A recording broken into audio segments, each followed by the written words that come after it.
समझते हैं। कल कल जो हमने चर्चा की आध्यात्म पर, हमने जानने का प्रयास किया कि हमारा अपना अपना उद्देश्य क्या है, किस प्रकार अपने अस्तित्व से परिचित होंगे और किस प्रकार अपने आप को सामर्थ्यवान बनाएंगे। आज प्रथम अध्याय का अंतिम चरण है। आज 3 श्लोकों पर चर्चा करेंगे और तीनों श्लोकों को पूरी गहनता से समझने का प्रयास करेंगे। आज ये तीनों श्लोक आध्यात्म की चरम सीमा है। आज ये श्लोक क्लियर करेंगे कि आपने जो अध्याय पूरा समझा है उसका निचोड़ कितना समझ पाए हम। इन 3 श्लोकों में वो सारी चीजें क्लियर होंगी। अध्याय 1 अर्जुन विषाद योग, श्लोक 45वां। वही अर्जुन की मनस्थिति है। अहो बह महत् पापम कर्तुम व्यवसिता वयम यद राज्य सुख लोभेन हंतुम स्वजनम उद्यतः। कल तक स्थिति थी अर्जुन की कि वह प्रश्नों के माध्यम से क्लियर करना चाहते थे कि हे प्रभु, हे हरि, हे कृष्ण, हे केशव, कि ये जो स्थिति बनी हुई है युद्ध की, इस युद्ध की स्थिति से उत्पन्न होने वाले विकार क्या मेरी जीत को जीत रहने देंगे? क्या अगर मैं आध्यात्म को प्राप्त कर भी लूं तो क्या मेरी जो पारिवारिक जिम्मेवारियां हैं वो पूर्ण कर पाऊंगा मैं? अगर मैं युद्ध के माध्यम से राज्य जीत लेता हूं, चीजें प्राप्त कर लेता हूं, मेरे पास बहुत बड़ा राज्य होगा, मैं राजा कहलाऊंगा, मैं जीत भी जाता हूं, मेरे पास सब कुछ होगा, पर इस ऐसी जीत का क्या फायदा जिसमें मेरे अपने बंधु बांधव मृत्यु को प्राप्त हो जाएं? ऐसी जीत का क्या फायदा जिसमें मैं स्वयं को न देख पाऊं? ऐसी जीत का क्या फायदा जिसमें हजारों स्त्रियां विधवा हो जाएं, बच्चे अनाथ हो जाएं?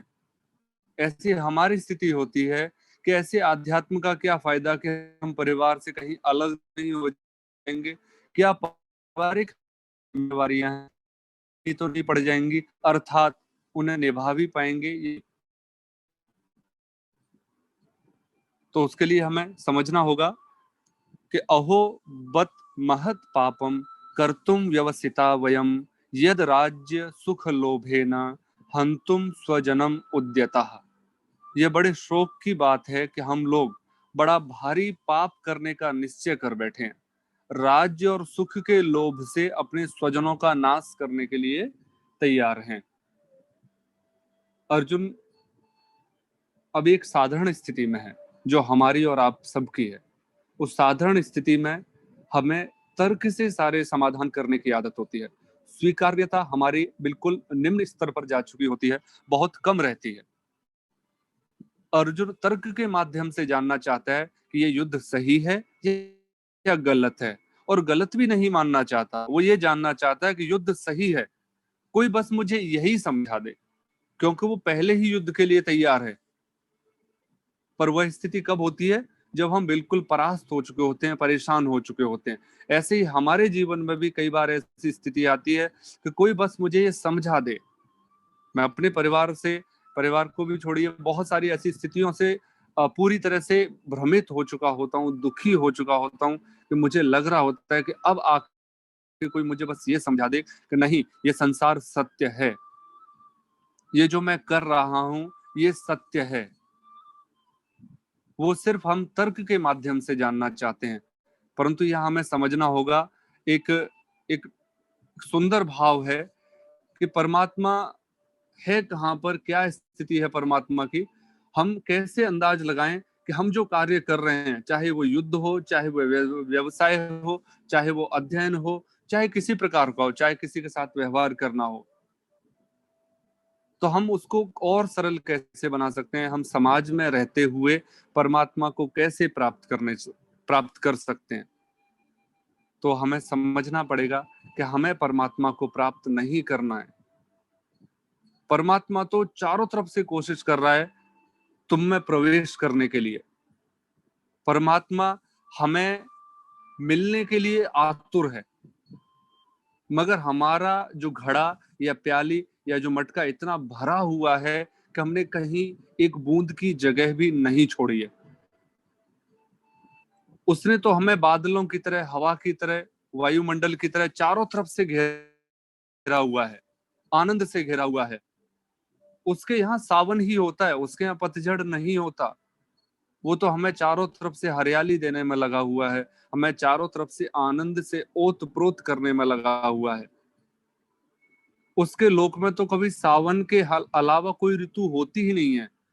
उसके यहाँ सिर्फ एक ऋतु है, सावन, हरापन, सादा जीवन, सदा यौवन रहना, यौवन अर्थात शुद्ध और पवित्र विचारों में खोए रहना।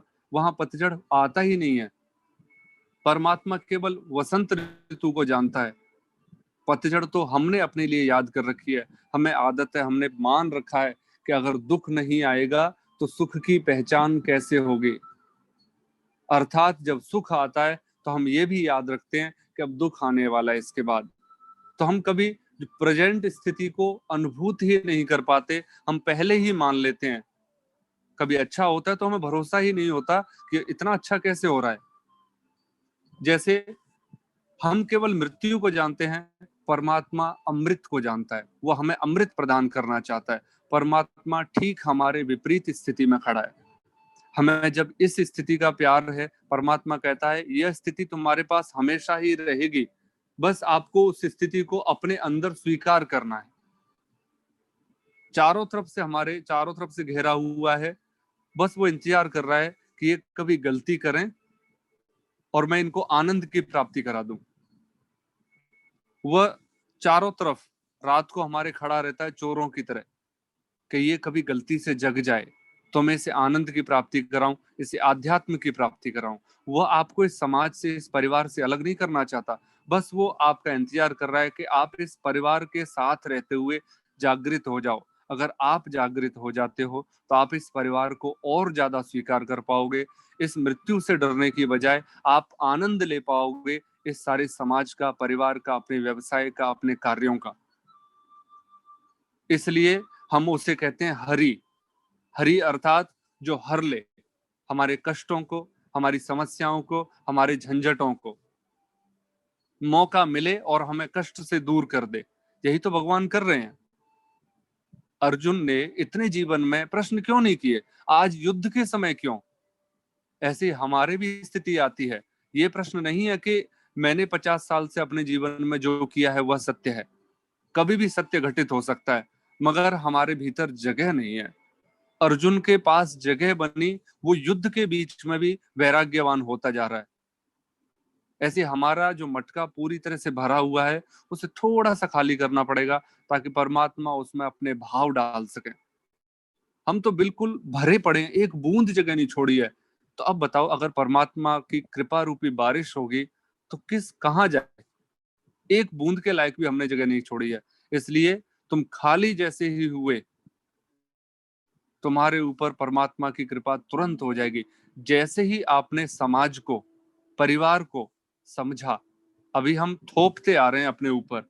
अभी हम सिर्फ ये मान रहे हैं कि नहीं, मैं ये कार्य नहीं करूंगा तो मैं जिम्मेवारी नहीं निभा पाऊंगा। अरे ये कार्य करने से ही पिता पिता कहलाएगा, यह कार्य करने से ही पुत्र पुत्र कहलाएगा। यह स्थिति जो हमने अपने चारों ओर बना रखी है, इन्हीं स्थितियों को संभालना है, यही स्थितियों को मानना है। हमें समझना पड़ेगा कि परमात्मा हमारे चारों ओर है। आपको कहीं नहीं जाना, कहीं नहीं ढूंढना, कुछ नहीं छोड़ना। जैसे अर्जुन को युद्ध के मध्य में आशीर्वाद प्राप्त हुआ, ऐसे किसी दिन जैसे ही हम थोड़े बहुत खाली हुए संसार रूपी विचारों से, उसी दिन हमारे अंदर आध्यात्म प्रवेश कर जाएगा।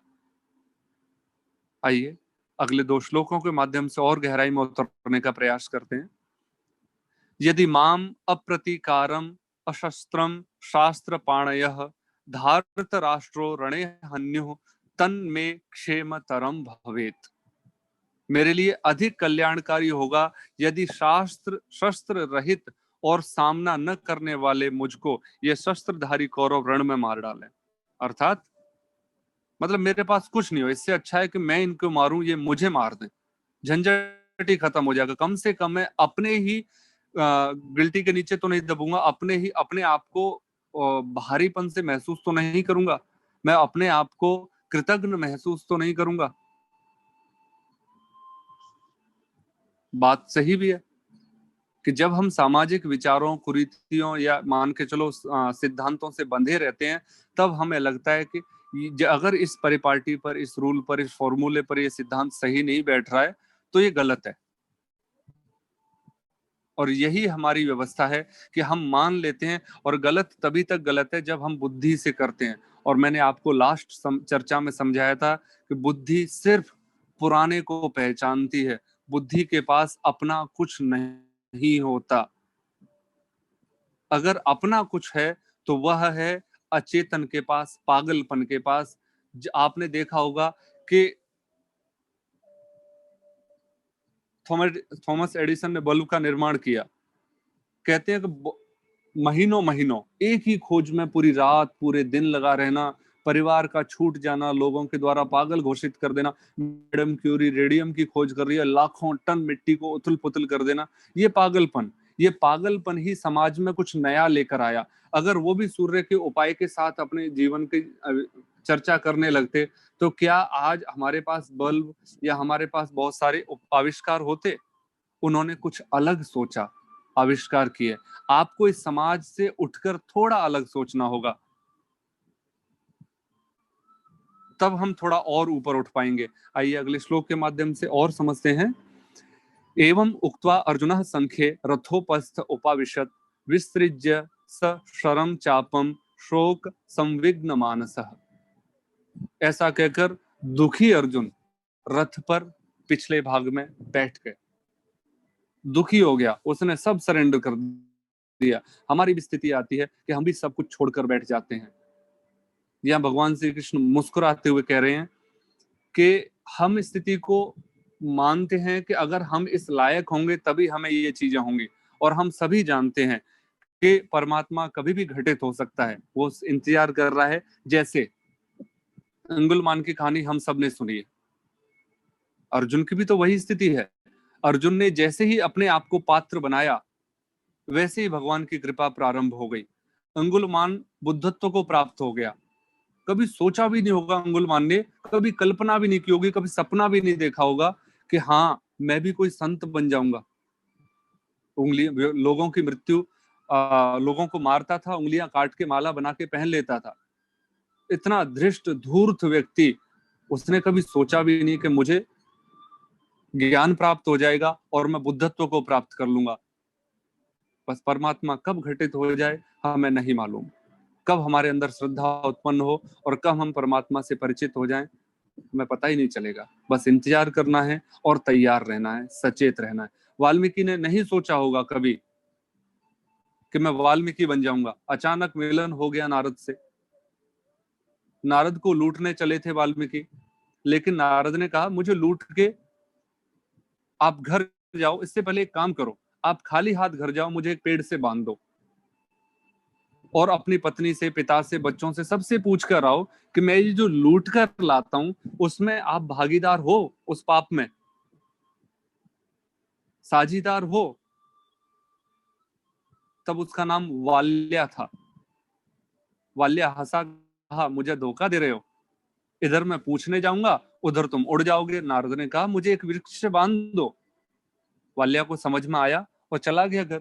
पिता से पूछा, पत्नी से पूछा, पुत्रों से पूछा कि अब मैं जो चोरी डकैती करके लाता हूं, क्या आप उसमें भागीदार हो? तो सबका एक ही जवाब था, बोले मैंने तुम्हें कभी पूछा है कि कहां से कमा कर लाते हो, कैसे कमा कर लाते हो? ये तो तुम्हारी सोच है। मुझसे विवाह किया है, मेरा पालन पोषण करना आपकी जिम्मेवारी है। अब कैसे कमा के लाते हो इससे मुझे क्या मतलब? बच्चे ने कहा कि मेरे जन्म के निमित्त आप हो, आपका कर्तव्य बनता है मुझे भोजन, मुझे शिक्षा, ये सारी चीजें प्राप्त कराओ। अब धन कहां से कमा कर लाते हो ये आपका है, जिम्मेवारी है। अब समझ में आ गया वाल्या के कि सभी अपने कर्तव्य, अपने कर्म के कारण परिवार में, समाज में बंधे हुए हैं। हमें समझना होगा। लौटा तो नारद ने कहा मुझे क्षमा कर दे, मैं भूल गया था, कोई मेरे पाप में भागीदार नहीं है और अब मैं पाप नहीं कर सकता, क्योंकि जब मुझे मेरे कर्मों का भरण पोषण मुझे ही करना है, तो मैं कर्म किसी और के लिए क्यों करूं? जब आप अपने लिए कर्म करने लगते हो, जब आप सचेत होकर कर्म करने लगते हो, तो आप मान के चलो कि आप पहले से ज्यादा अपने आप को और सामर्थ्यवान बना लोगे। और जैसे ही आप सामर्थ्यवान बने, आप जितना अपने परिवार का, अपना बच्चों का, बीवी का, बड़ों का आदर कर पा रहे थे या सम्मान कर पा रहे थे या भरण पोषण कर पा रहे थे, वो 1000 गुना हो जाएगा। हमें लगता है कि मैं बुद्धि से कार्य कर रहा हूं, मेरी तर्क पर यह कार्य नहीं उतर रहा है, तो मैं किसी लायक नहीं हूं। हम भूल में हैं। जैसे ही आप परमात्मा मय होते हो, परमात्मा कण कण में व्याप्त है, और आपके आपके कार्यों की पूर्ति के लिए परमात्मा संलग्न हो जाता है आपके साथ। जैसे वो कण कण में व्याप्त है, वैसे ही कण कण आपके बिजनेस में, आपके व्यवसाय में, आपके कार्यों में सहयोग करने लग जाता है। अब आप स्वयं अंदाज लगाइए कि जब मैं अकेला काम कर रहा था, तब ज्यादा सफल होने के चांस थे, या आज पूरी प्रकृति आपका सहयोग कर रही है, जब सफल होने के चांस ज्यादा हैं। बस मानना पड़ेगा, सोचना पड़ेगा, समझना पड़ेगा कि प्रकृति आपका सहयोग क्यों करे।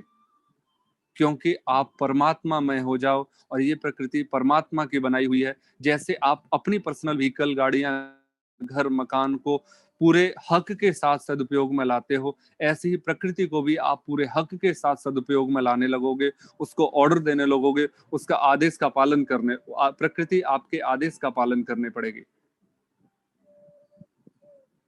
वाल्या वाल्मीकि बन गया और लगा राम राम रपने। अब मुझे कुछ प्राप्त नहीं करना है, मुझे सिर्फ परमात्मा को प्राप्त करना है, क्योंकि सभी अपने अपने कर्तव्य से बंधे हुए हैं। जितना मेरा उनके साथ संसर्ग है, उनके साथ साथ है, उतना ही तो मैं करूंगा। अगर हम सभी आज इस समय कठिन दौर से गुजर रहे हैं, हम सबको बहुत सारे एग्जाम्पल मिलेंगे कि एक व्यक्ति का आना जाना हमारे हाथ में नहीं है, परमात्मा के हाथ में है। क्या उनके कोई प्लान नहीं रहे होंगे? क्या उनका जीवन में कोई उद्देश्य नहीं रहा होगा? पर क्या अब उस उद्देश्य का कोई उद्देश्य बचा? क्या उस उद्देश्य को पालने का उनका कोई अर्थ रहा, जिसके लिए उन्होंने जीवन व्यर्थ कर दिया? तो अपने असली उद्देश्य को पहचानिए।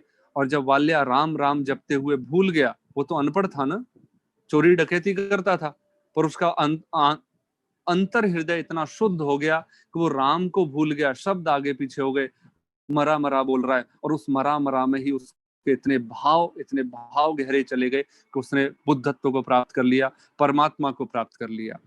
वहां शब्द मरा से अभिप्राय नहीं था, वहां शब्द के साथ उसके भाव जुड़ने से था। यहाँ ये नहीं है कि आप परिवार समाज को छोड़ कर ही अध्यात्म प्राप्त करोगे। यहाँ उद्देश्य है कि आपके भाव आध्यात्म में हो जाएं, तब आप देखना कि आपके प्यार में 1000 गुना बढ़ोतरी हो जाएगी, आपके समर्पण में, आपके सभी कार्यों में। और जब आप किसी कार्य को आज इतनी शिद्दत से करके यहाँ पहुंच चुके हो, तो उसे 1000 गुनी शिद्दत से करोगे तो कहाँ नहीं होंगे। अगर आप इसे सामाजिकता से तोलना चाहो, तो आपके पास सब कुछ होगा। और अगर इसे आध्यात्म से तोलना चाहो, तो आप सब कुछ के मालिक होगे। आप परमात्मा में हो जाओगे, आप आध्यात्म में हो जाओगे।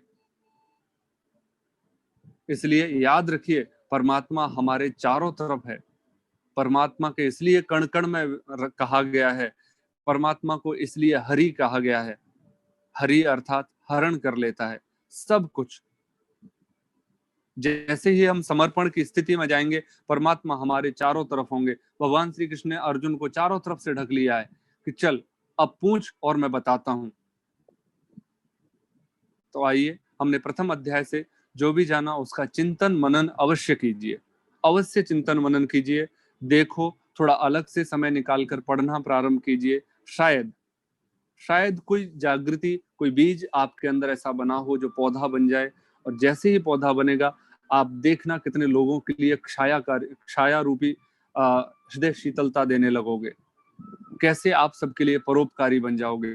अगर आप स्वयं लेने वाले बने रहे कि वृक्ष के नीचे छाया जाकर लोगे, तब तक आप सिर्फ लेने वाले बने रहोगे। आपके अंदर जैसे ही कुछ नहीं मिला, आप उद्विग्न हो जाओगे। परंतु जैसे ही वृक्ष बनोगे, परोपकारी बनोगे, नदी बनोगे, वैसे ही आप देखना प्रफुल्लित हो उठोगे, प्रफुल्लित हो उठोगे, प्रफुल्लित हो उठोगे। इस प्रकार श्री कृष्ण और अर्जुन के संवाद में ब्रह्म विद्या जो हम चर्चा कर रहे हैं, आध्यात्म विद्या तथा योग शास्त्र कि किस प्रकार आध्यात्म को आगे बढ़ाएं, योग के माध्यम से उसको आगे बढ़ाएं, शरीर से जीवन से जोड़ते हुए आध्यात्म को प्राप्त करें।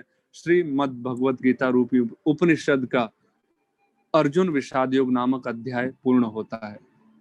तो आइए प्रथम अध्याय के लिए परमपिता परमात्मा का बहुत बहुत धन्यवाद करते हैं कि उन्होंने हमें सामर्थ्य प्रदान किया, धैर्य प्रदान किया, ध्यान प्रदान किया, हमें इस अध्याय को बिना किसी विघ्न के निर्विघ्न समाप्त कर पाए और इसका हमने आनंद लिया। परमपिता परमात्मा का बहुत बहुत धन्यवाद। हमें ऐसे ही सन्मार्ग में नियोजित रखें। आज के सत्र में इतना ही। कल पुनः 9 से 9:20 मुलाकात होगी और आप सभी अगर आप सबके साथ शेयर कीजिए इसे, ताकि ज्यादा से ज्यादा लोग जुड़ें और उनका आध्यात्म हमें भी ओतप्रोत करे। तो प्लीज सबके साथ शेयर कीजिए। प्रतिदिन 9 से 9:20 रात को। सभी को सादर नमस्ते जी। बहुत बहुत धन्यवाद। नमस्कार सर, बहुत बहुत धन्यवाद। धन्यवाद।